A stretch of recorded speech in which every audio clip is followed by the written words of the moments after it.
bahwasanya si Ustaz ingin memberikan hiburan, dibuat itu kajian. Makanya proses belajar itu mesti ada kurikulum sehingga kita punya target yang akan kita capai, terbayang target yang akan kita capai. Misalkan nih yang sekarang kita mengkaji masalah muamalah dalam Islam, berarti kita cek akad-akad di fikih klasik, kemudian kita bandingkan dengan akad-akad yang ada sekarang. Ya, kita bandingkan akad-akad yang ada, kemudian kita bandingkan dengan yang ada sekarang. Jadi belajar dulu lama-lama, kemudian kita belajar, kita bandingkan dengan yang ada sekarang. Sebelumnya kami ingin memperkenalkan kitab yang akan kita pakai.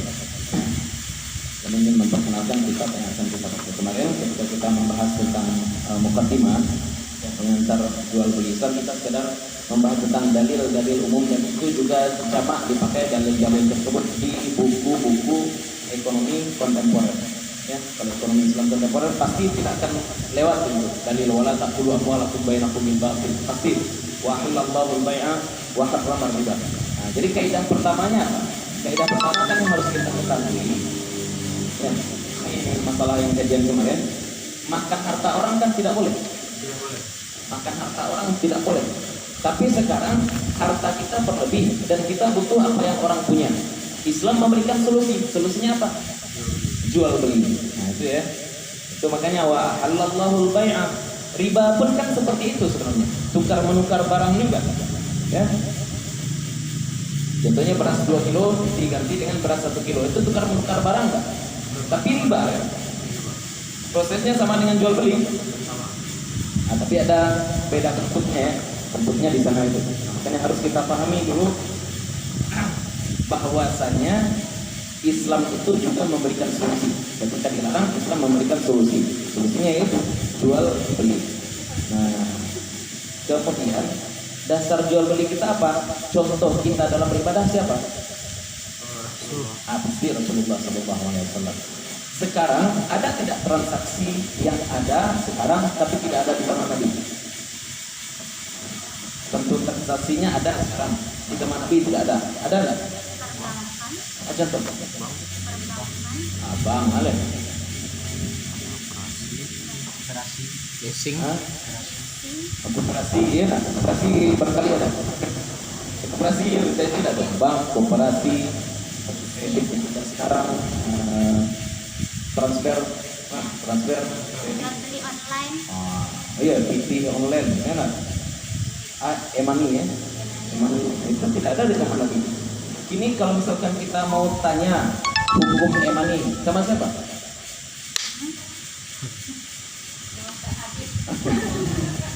Tidak, nanti orang bertanya kan ada juga sebagian orang sekarang dalilnya mana, dalilnya mana, gitu kan? Orang bilang sekarang dalil kira-kira uang elektronik itu halal atau haram? Haram. Ada dalil, ada dalil. Ada dalil kan? Ada dalil. Nah, kan nan hafal Quran pun tak bisa dapat dalil e-money ya tak? Dalil e-money karena memang tidak ada e-money zaman Rasulullah SAW. Makanya di pembukaan itu kita buat para ulama menarik garis besar syariat Islam. Nah, garis besar inilah yang kemudian dijadikan standar untuk menetapkan halal dan haramnya sesuatu yang tidak ada hukumnya di zaman Rasulullah SAW. Nah, contohnya beras, ya nah. Contoh ini kita ambil garis besar ya, beras. Beras ada di Indonesia, ada.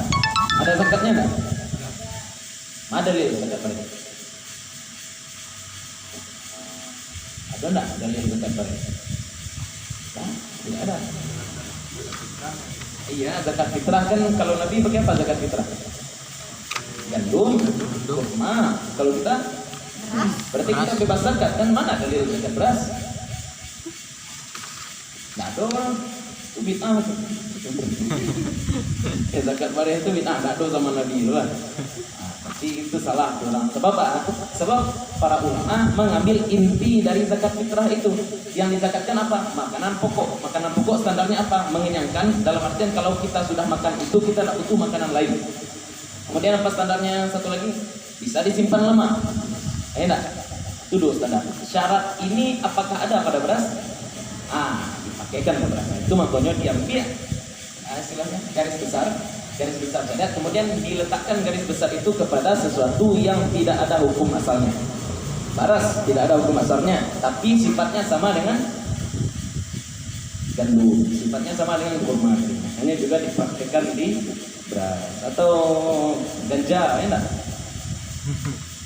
Oh, sana orang yang kalau dia hidup menelan ayat bulat-bulat hidupnya bahagia. Kenapa bahagia? Mana dalil wajib zakat fikir rupiah? Ada? Tak wajib zakat. Mana wajib zakat beras? Tidak ada. Oh, mantap. Mana haram ganja? Tidak ada. Berarti ada.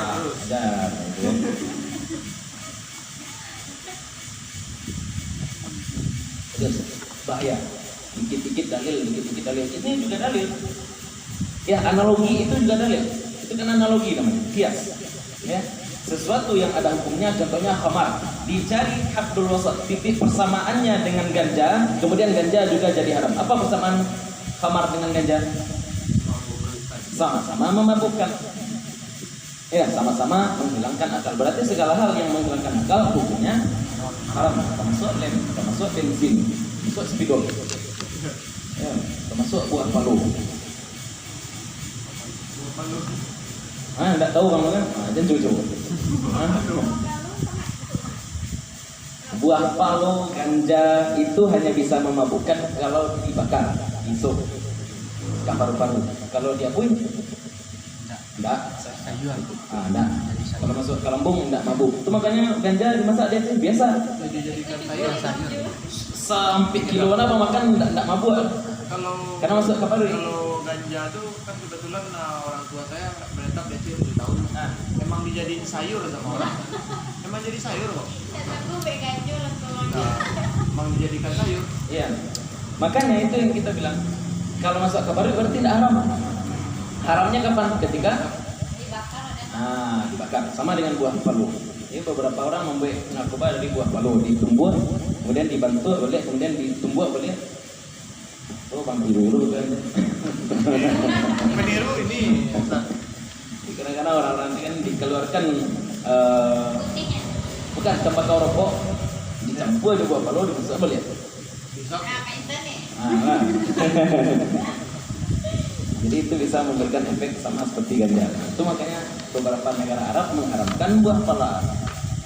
Ya, tapi diharamkan mutlak seperti khamar tidak bisa. Sebab khamar punya dua ilat. Pertama memabukkan, kedua zatnya zat cair. Kedua, makanya ganja tidak najis. Kalau khamar najis. Itu kalau untuk najis ya. Tapi kalau haram, segala yang menghilangkan akal hukumnya haram. Itu makanya kita belajar apa? Maqasid syariat. Maqasid itulah mengambil garis besar syariat. Dari garis besar ini kita hukumi sesuatu yang barangkali tidak ada di zaman Nabi. Contohnya ada di zaman Nabi. Ya, contohnya transfer uang. Transfer uang. Yang kita transfer apakah duit yang kita pegang itu yang kita kirimkan? Tidak. Kalau mengirimkan uang kepada anak ataupun adik kita di rantau, duit itu yang sampai. Itu halal enggak? Halal. Oke, itu halal. Kalau misalkan kita transfer uang kepada adik kita di rantau, tapi bukan duit itu yang sampai, halal nggak? Ini masalah, tukar duit dengan duit nggak? Enak. Enak bang. Muncul masalah di situ. Ya. Pakai biaya. Biaya ini halal atau enggak? Kalau di sini masalah tukar duit dengan duit, karena duit yang sampai bukan duit kita. Dulu bukan duit yang kita setor ke bank kalau dulu ya, terus sekarang sudah kemanin semuanya.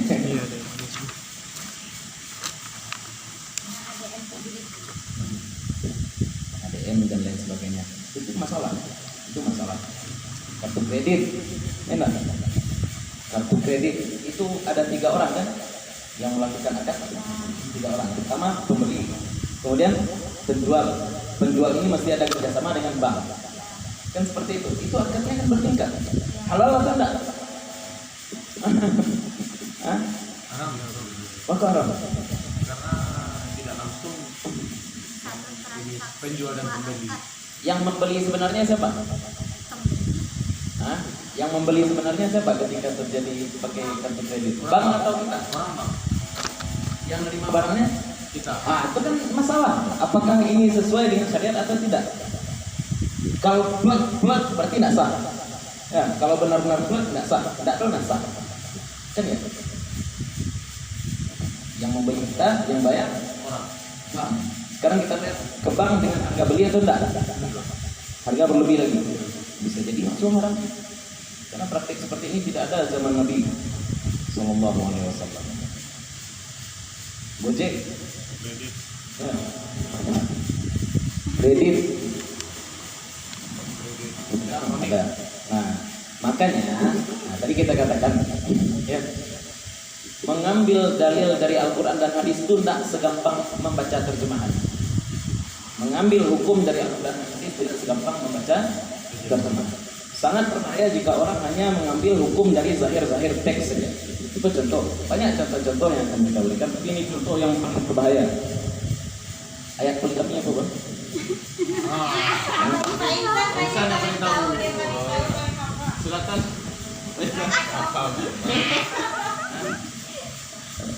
Apa ya? Khiftum Allah dulu. Fa in khiftum Allah tuqsitu fil yatama fankihu ma taba lakum minan nisa'i matna. Maka nikahilah perempuan yang baik berat. Mulainya berat. Mulainya 2, Bang. Ya, masna dulu. Berarti dikasih iya, Bang. Berarti ada 2. Aduh. Kakak lagi. Berarti ada sedikit. Ini kalau pernah memahami bulat-bulat dan 2 di sana pakai lafaz masna, berarti bukan 2 tapi 2 berapa? 8. Wasulasa, berarti dan 3 anak teman P boleh ini 10? Iya. Kalau kita memahami secara bulat-bulat, sampai 8 tambah 10? 18 orang. Bahaya. Kan bahaya. Atau hadis tadi, ketika salah seorang sahabat datang kepada Nabi menceritakan kepada Nabi bahwasanya dia ingin menkhitbah seorang perempuan. Kata Nabi apa? Unzur ilaiha. Carilah manusia itu. Lihatlah perempuan itu. Ada enggak Nabi mengecek caliak wajahnya? Nanti sudah caliak di Nabi apa? Perempuan itu. Boleh sadono caliak? Hah? Kalau kita terjemahkan sejarah ini, ya semua memang. Boleh kan? Bahaya. Ada tuh mazhab yang seperti itu namanya Zahiriyah. Dia pahami dalil secara bulat-bulat tanpa dibandingkan dengan dalil-dalil yang lain, sehingga ketika mendapati ayat seperti ini, berarti boleh ya? Kan bahaya. Dari jadi saya jadi kan.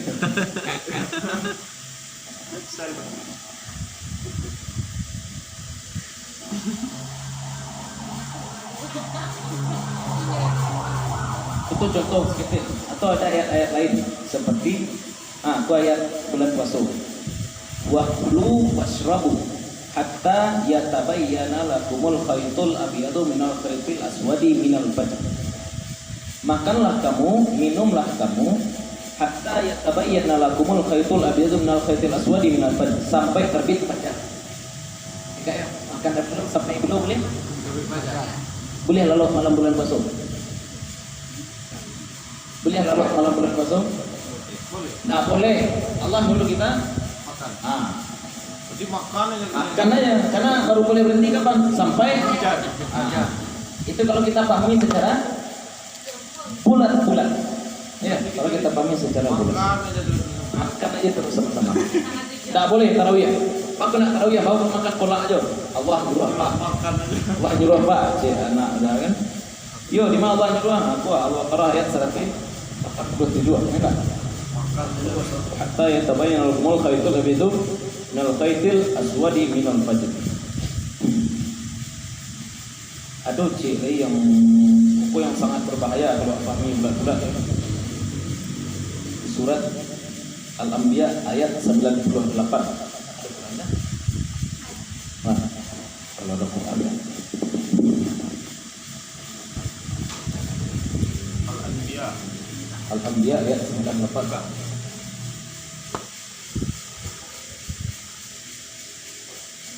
Innakum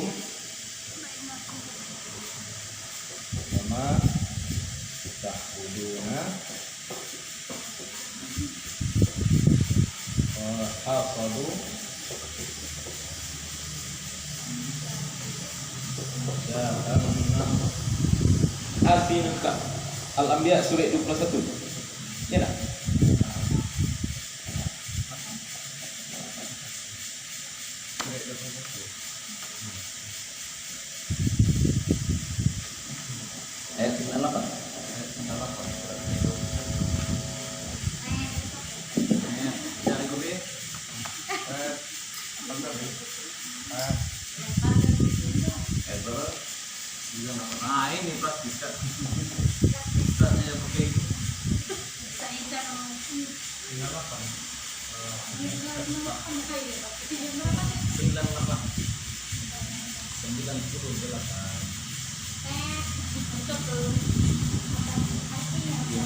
Ah, coba baca.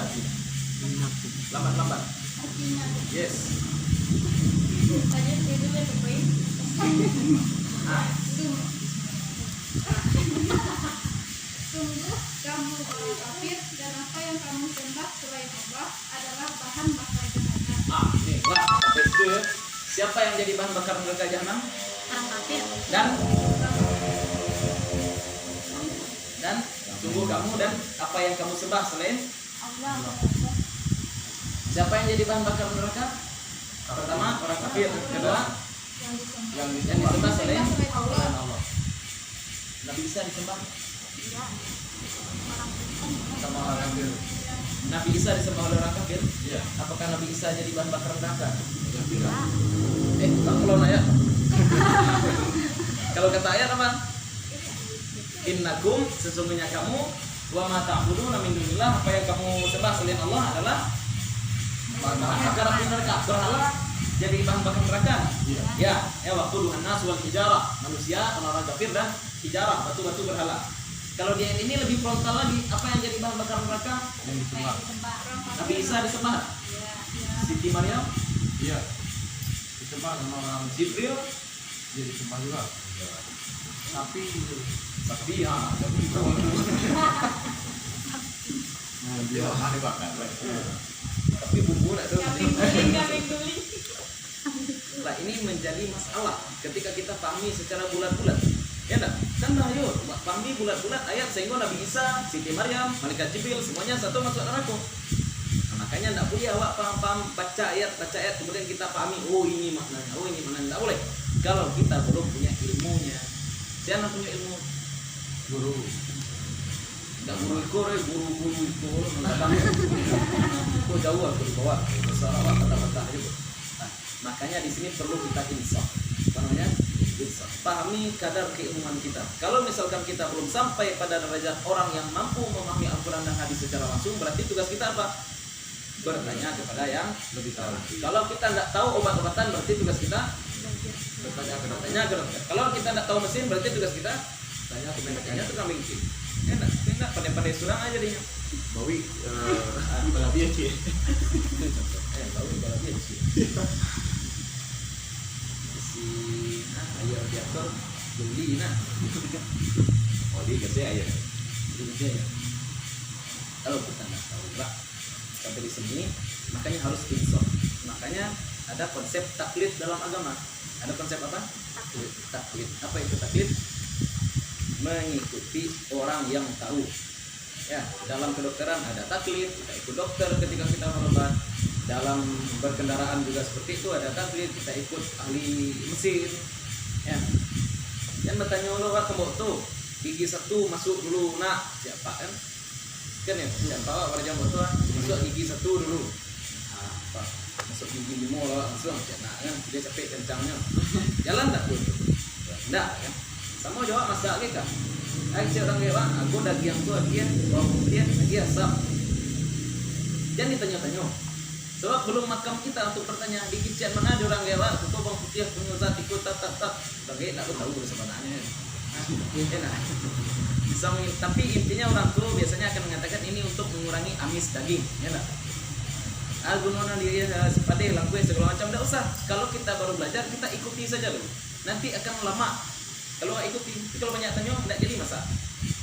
Tidak banyak tanya tidak jadi masalah. Itu makanya, kalaupun kita mau bertanya, belajarnya harus step by step supaya ilmu yang kita dapatkan itu komprehensif, jelas. Hanya tadi kita katakan apa? Ada konsep taklid, mengikuti orang yang tahu. Kalau kata Allah, fasalu ahla dzikri in kuntum la ta'lamun, bertanyalah pada orang yang tahu jika kamu tidak tahu. Nah, sampai di situ dulu konsep ikut ulama. Itu makanya kan sumber hukum kita Al-Quran dan hadis ya. Sumber hukum kita adalah Al-Quran dan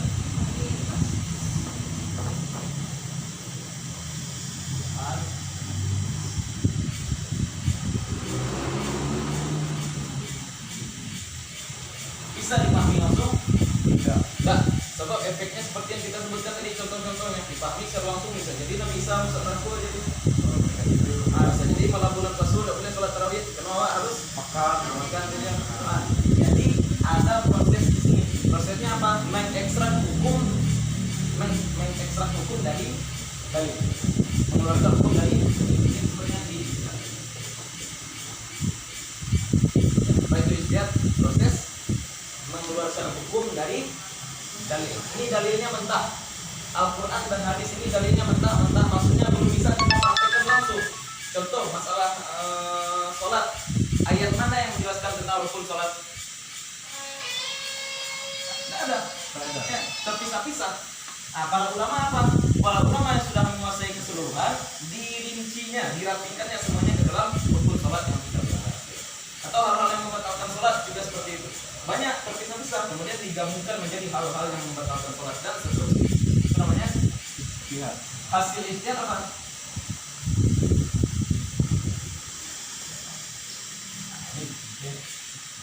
Siapa yang melakukan ijtihad? Ulama level tinggi.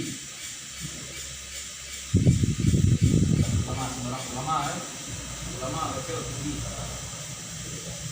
Apa syarat jadi ulama?